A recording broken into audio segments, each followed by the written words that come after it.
At the interpreter's house, Lesson 7, Wheat and Tare. So once again interpreter took Christian by the hand and led him into a bedroom.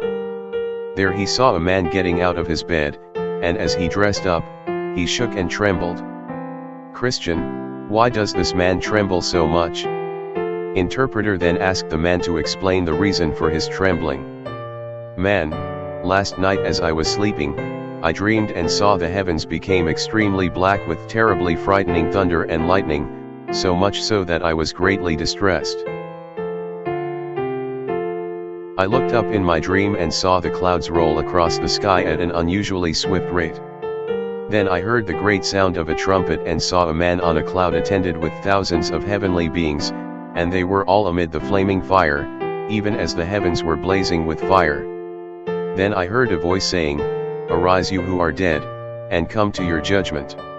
And at this, the rocks shattered into pieces, the graves opened, and the dead came forth. Some of them were exceedingly glad and joyously looked upward, and some sought to hide themselves under the mountains.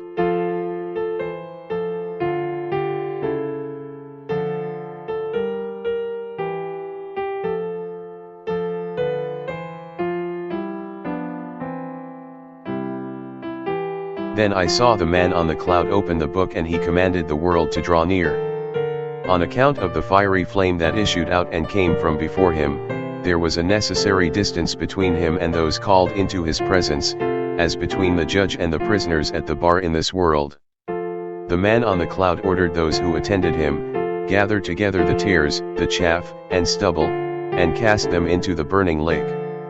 At this the bottomless pit immediately opened up, very near where I stood. Out of its mouth came abundant smoke and coals of fire, along with hideous noises. To the same attendants, it was also commanded, "Gather my wheat into my storehouse."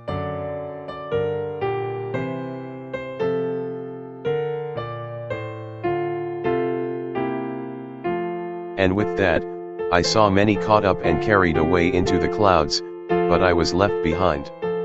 I tried to hide but could not, for the man that sat upon the cloud continuously kept his eye on me. All my sins came into my mind, and my conscience accused me from every direction. At this point I awoke from my sleep.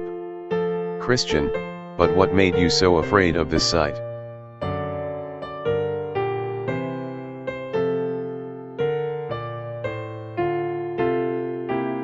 Man, I thought that judgment day had come and that I was not ready for it, but this frightened me most, that the angels gathered up several standing near me, while I was left behind. Also, the pit of hell opened its mouth just where I stood. Furthermore, my conscience was in an agony because of the judge keeping his eyes focused on me with a look of angry disapproval. Then the interpreter asked Christian, "Have you carefully considered all these things?" Christian, "Yes, and they put me in hope and fear."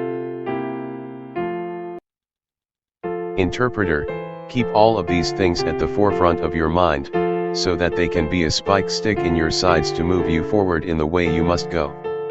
Then Christian began to make serious preparation for moving ahead on his journey. Interpreter, may the Comforter always be with you, good Christian, to guide you in the way that leads to the celestial city. So Christian went on his way, saying, "Here I have seen things rare and profitable, things pleasant, dreadful, things to make me stable, in what I have begun to take in hand, then let me think on them, and understand for what purposes they appeared, and let me be thankful, O good interpreter, to thee."